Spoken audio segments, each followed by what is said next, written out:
Welcome to this special edition of Jamaica Magazine, the program that provides you with information on government's policies and initiatives. I'm your host, Enthros Campbell.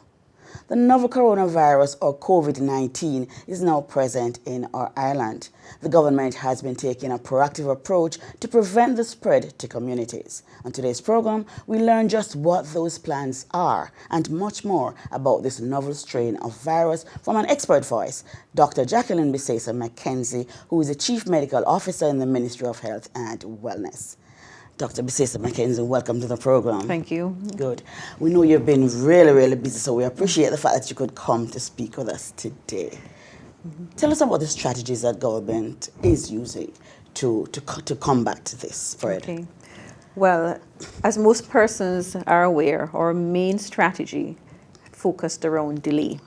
And we're still at delaying the numbers from increasing. First of all, it was delay in getting the virus being in the country.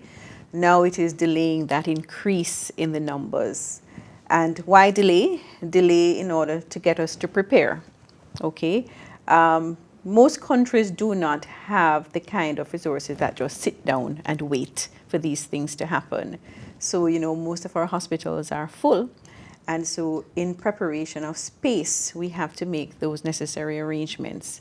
So it's preparation on our part, but it's also preparation globally in terms of the development of vaccines and treatment that works. So stepping on from delay, of course, now is containment. So once the virus is in the country, what we are trying to do is to minimize spread of the virus and to contain it within that very small area that it is. Then, of course, we have to manage. All right, we have to manage the cases. We have to manage the public in terms of their awareness and how they themselves respond, separate from how the health system responds. And then, of course, we have to recover. And the important part about recovery is recovery in a better position than you were before. So those are our main objectives: delay, contain, manage, and then recover.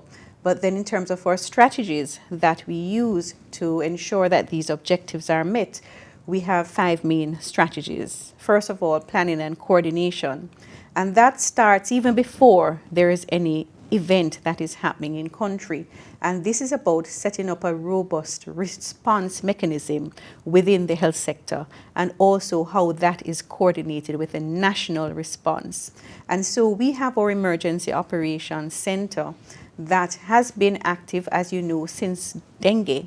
So we were in operations, and then we have COVID. So now we are in 24-hour full activation, and our aim is to coordinate the response of the health sector, not just in terms of the public health sector, but also the private health sector, and also bringing in all the other stakeholders in health. Right. So our next strategy is in terms of surveillance and monitoring. And this again starts right from the beginning in terms of where was this virus expected to come from? It was expected to come from outside of our shores. And so therefore, the monitoring of our ports of entry was very key. And that enhanced surveillance we have going. I mean, many persons are aware of our activities in terms of yellow fever, malaria response. And in that, in protecting our borders, we have a public health team and a public health presence. But it is not just the public health, it's a coordination with all the persons that are responsible for protecting our borders. Key to this is our coordination with immigrations, because immigrations are the ones that are the first step. So in order to detect persons at our borders, we have to maintain this strengthened position and also to increase it around the country. In terms of the enhanced surveillance within the country as well, we know that we have informal sectors, and so therefore we have a very active community health worker program where we get information from persons within the community, and that of course has to be enhanced, especially as we have neighbors who have the virus present and will enter through our informal borders. As we talk about the different our borders, people would say, well, we allowed people to come in. How would you respond to that? I think, when you live in an island, it really is almost impossible to have security at every possible place that persons can possibly enter. And so therefore, our real surveillance officers have to be every citizen. Every citizen has to understand that there is a risk when you see strange persons within your community, because you don't know where they're coming from and you don't know what they're bringing with them.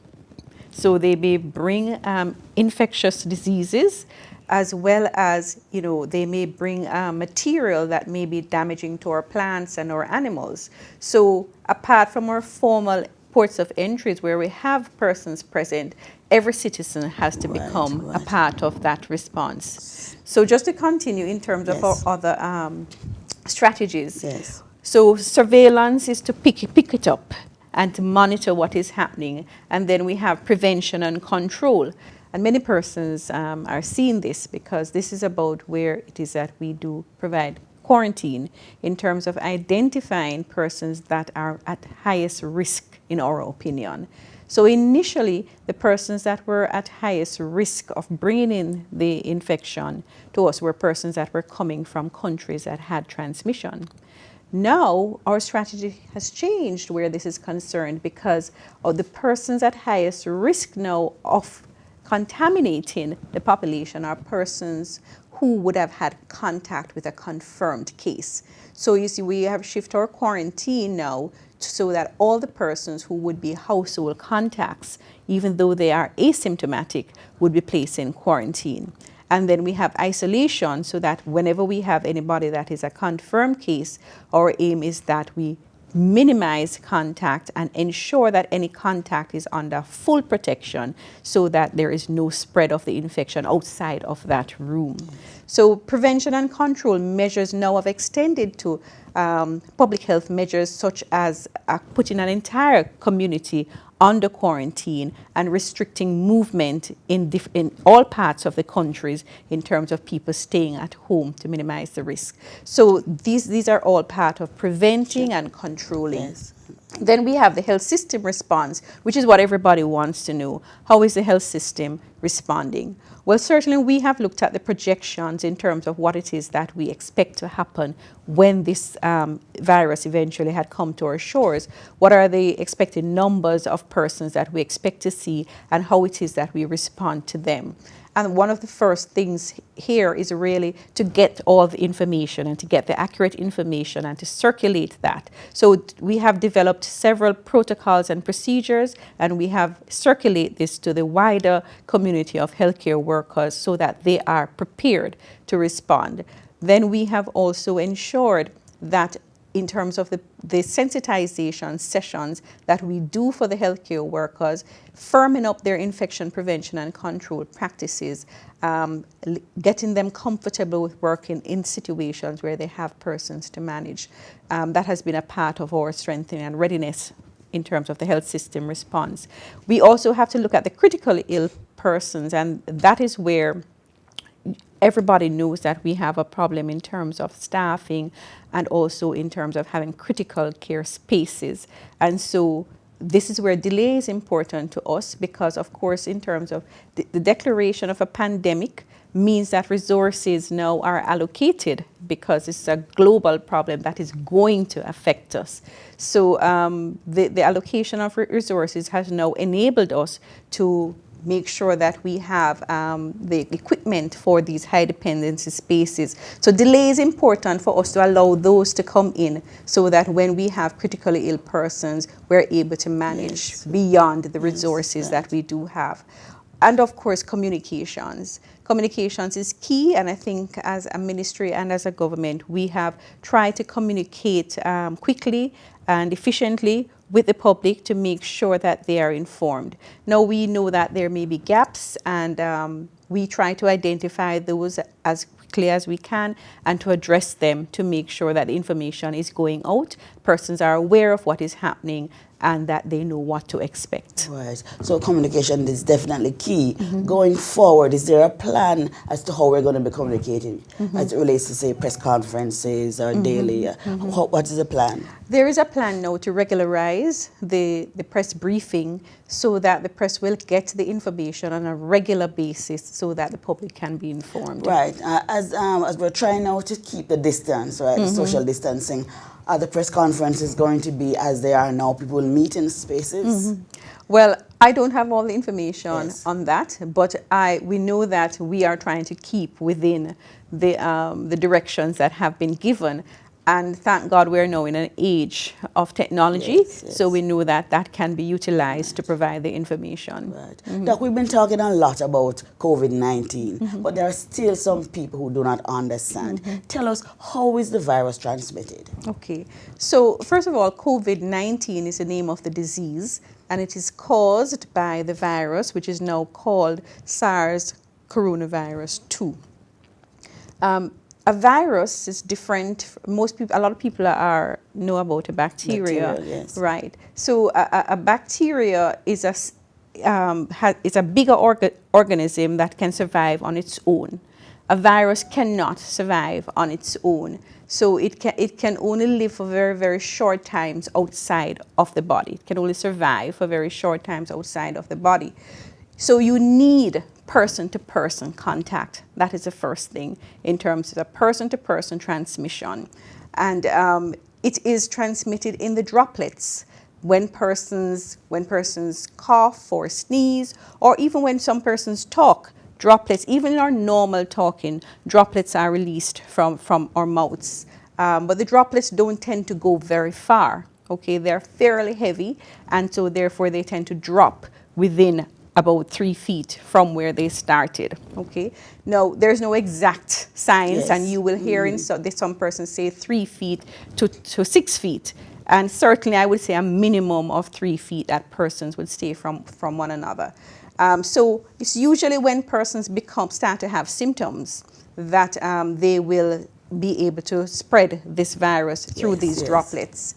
Now, we have a situation that some persons may be very mildly symptomatic, and there are 1 or 2 studies that are coming out now that are saying that persons, when they're very, very mildly symptomatic, that they can release the virus. So persons have to understand that infection prevention and control measures that they take does not only apply when somebody is coughing or sneezing. It is a general infection prevention and control measure that you should take in terms of staying away from crowds and to avoid persons that are ill. And of course, to wash your hands frequently, use hand sanitizers frequently, because the fact is that the person who was symptomatic may not be with you in the room at the same time, but they were in the room. So droplets may be there, and the droplets may survive for short periods on surfaces, and then you can get contaminated. Although that is not thought to be one of the main methods of transmission. The main method is usually from the symptomatic person who is coughing or sneezing, and the droplets move from one person to the next. Yes. There is this theory about the time that the virus can last on different surfaces. Can you explain that to us? Okay, as I said before, the virus does not have its own mechanism. It doesn't provide food for itself, so it depends on being in a cell in order to survive. So when you have a virus that is in a droplet that drops on a surface, its ability to stay alive is going to be dependent on how long it takes that droplet to dry out. So the type of surface may make it stay for longer than on other surfaces. The temperature and humidity in the room is going to contribute, because if it's very dry and high temperatures, it may dry out. The droplet will dry out and will not support the virus. For the most part, we would say that the virus may stay alive outside of the body for a few hours.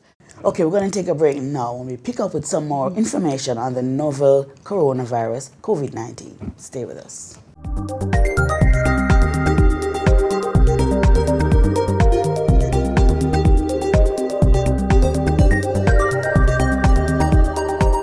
What What to do if you think you have been exposed or are experiencing signs and symptoms of COVID-19. Immediately call 888-1-LOVE. That's 888-663-5683. In addition, you should stay at home. Don't go to work, school, or any public place. Do not use public transport, and avoid visitors to your home. You may need to do this for up to 14 days to reduce the spread of the infection. A message from the Ministry of Health and Wellness. Welcome back to Jamaica Magazine. We're talking about the novel coronavirus, COVID-19, with Dr. Jacqueline Bisesa McKenzie, who is Chief Medical Officer in the Ministry of Health and Wellness. Doc, tell us, who is most at risk? Okay, the persons that are going to be most at risk are going to be the persons that have been in countries that have had community transmission. And certainly once those persons are in the country, persons in contact with them, and especially if we have a confirmed case. So those persons are going to be at risk. Now, this is in terms of the persons that are affected. This is a new virus, and the information that we get are coming from case studies, especially out of China.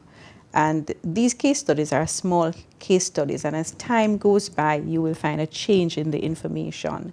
So several case studies now have been saying that the elderly persons are at high risk for having more severe illness compared to the other age groups. But even now, new information is emerging that are saying that young persons and children may also be at a high risk of developing severe infection.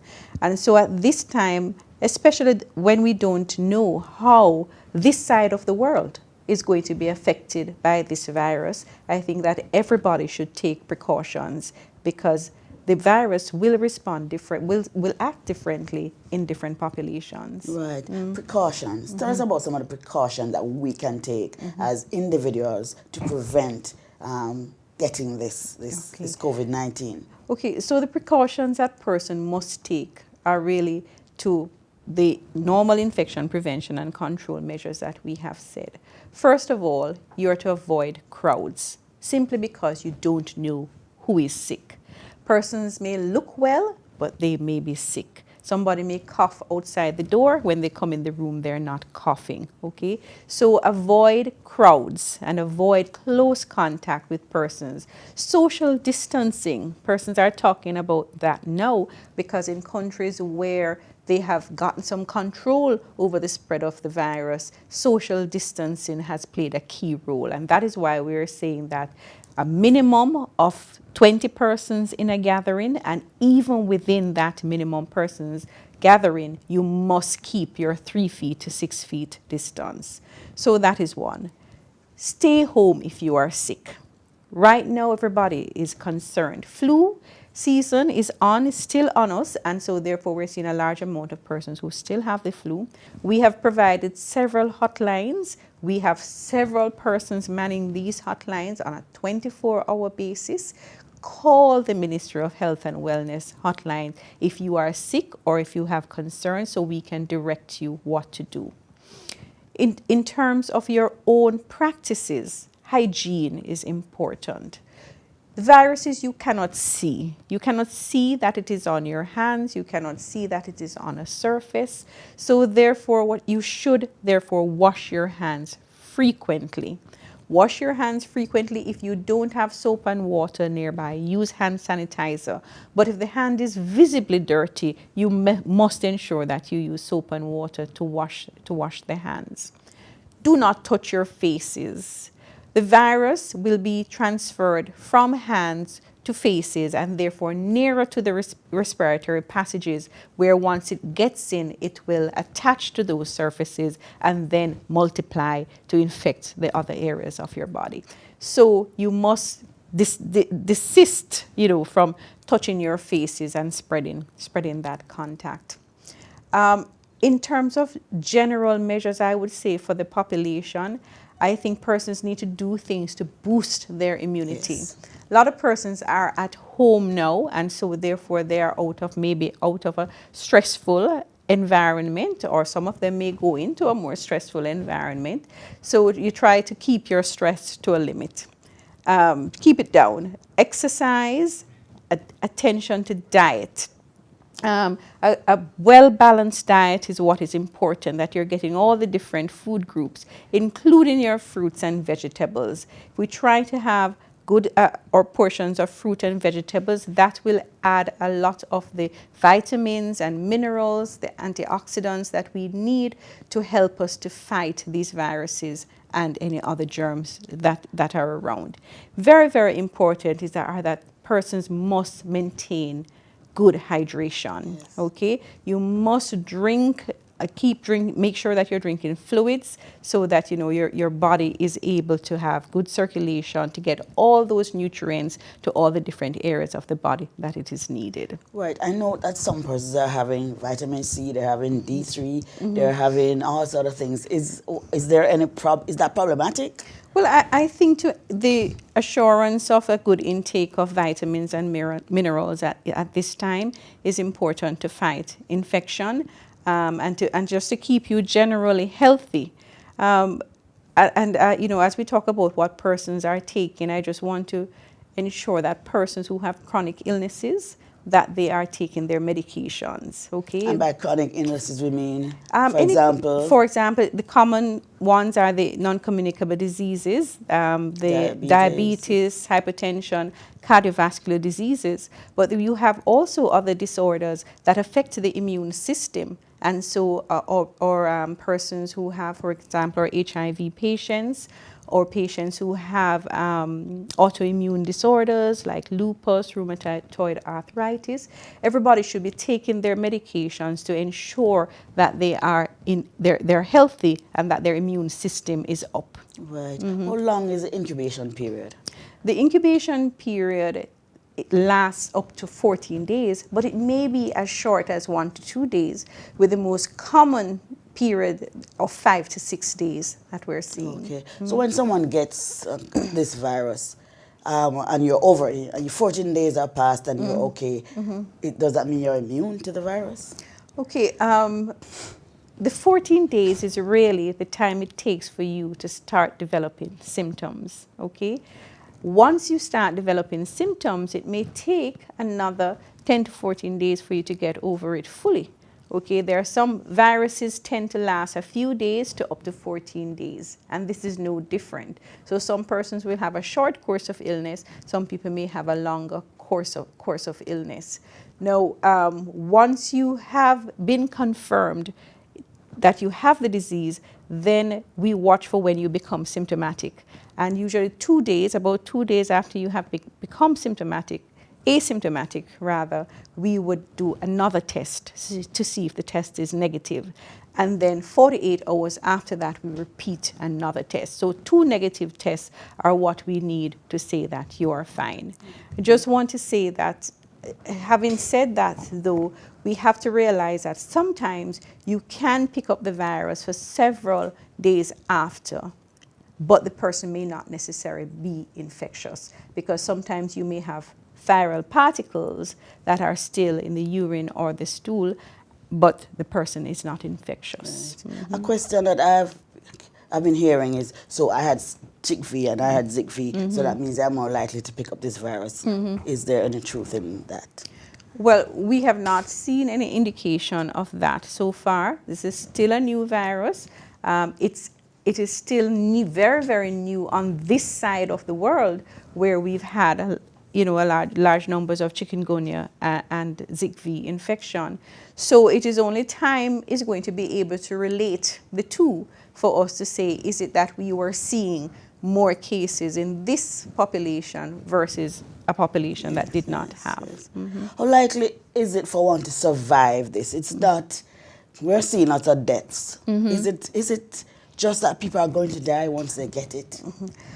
The case fatality rate is based on the number of confirmed cases that we are seeing.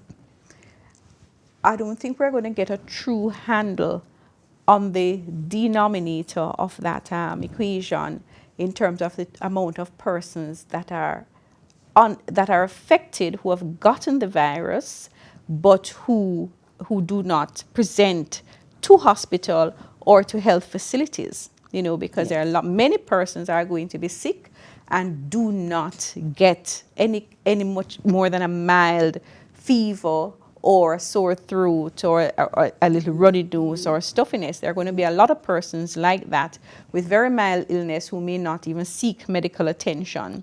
So, I mean, if we look at influenza, the case fatality rate of influenza is about 0.1%. And I think worldwide medical professionals are hoping that when we start looking at the bigger pictures in terms of what the real numbers are of persons that are affected, we're eventually going to come down to that kind of a case fatality rate.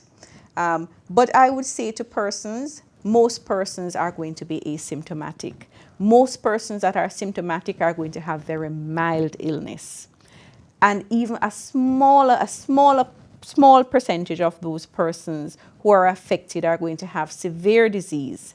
And we are trying to put measures in place to ensure that we are prepared to manage those persons with severe illnesses so that we don't proceed to persons dying from this disease. But the reality of it is that some persons are going to become severely ill, and we may have deaths arising. But I would say to the general population, the majority of persons are going to get better and are going to go home and be able to tell their children and their grandchildren about it. Yes, and the fact that some people have diabetes and hypertension and probably cancer survivors doesn't mean that they're going to die. And this is why I say that they must take their medication and they must make sure that they're looking after themselves, because if you don't, you put yourself at a higher risk of getting a more severe form of the illness. And it's the same thing with influenza. We're in the influenza season. Persons must look after themselves and make sure that they have their immunity is at a good level so that they can respond to these illnesses. And people shouldn't just stay home and drink lime juice or white rum or any. They need to see the doctor. Not everybody needs to see the doctor. Right. And at this time, when we are trying to limit the spread of the infection, we prefer if persons stay home. We prefer if you call and we let you know what you are to do, because a person who is infected, taking a bus and then sitting down in a waiting area, it's likely to infect other persons, and we want to minimize that. Most illnesses are going to be mild and can be treated at home. Many persons can stay home and they're able to call in and tell us their concerns. Yes. Quarantine facilities, how many do we have, and how well staffed are they, or prepared already are they? Well, our quarantine facilities, right now we have shifted the quarantine in terms of putting persons in facilities. Right now it is the persons who are contacts with confirmed cases that we have in quarantine. The isolation facilities, now we are going to change how it is that we manage these patients as time goes by and the numbers that we are seeing. Because right now, everybody that you see that you have confirmed or suspect, you want to keep them away from the population. So you want to put them in a little space very separate from the population. But as we get more and more persons, we're going to find that we're unable to do that. And so we're going to, and we have gone into that phase now where we're converting wards. We have asked each hospital to prepare one ward so that we can isolate persons who are confirmed cases together on one ward. So right now, I would say to everybody in the population, anybody who has a cough or cold, evidence of a viral illness, they should stay home. Thank you so very much for coming in to share with us on this very important matter, COVID-19. Okay, thank you, and stay safe. This has been Jamaica Magazine. Our guest was Dr. Jacqueline Bisesa McKenzie, Chief Medical Officer in the Ministry of Health and Wellness. While the new coronavirus, or COVID-19, is a virus that can cause death, in many cases, those affected can survive. Remember to always wash your hands, cover your mouth when you cough or sneeze, and always clean all high-touch surfaces. Stay away from crowded areas. Let's work together to conquer this health threat. Until next time, I'm Rose Campbell. Take good care.